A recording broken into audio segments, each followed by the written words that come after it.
चैत के हरी दुभिया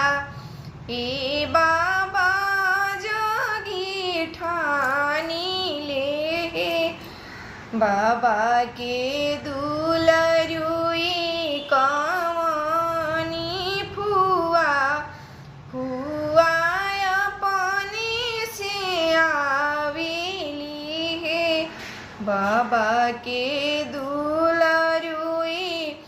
कवनी दीदी दीदी अपने से आवेली है जब फुआ आइली गोएड़वा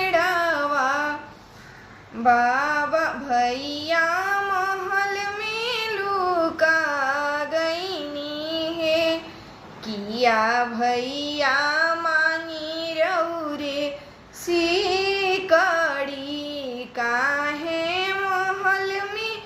लुका गईनी है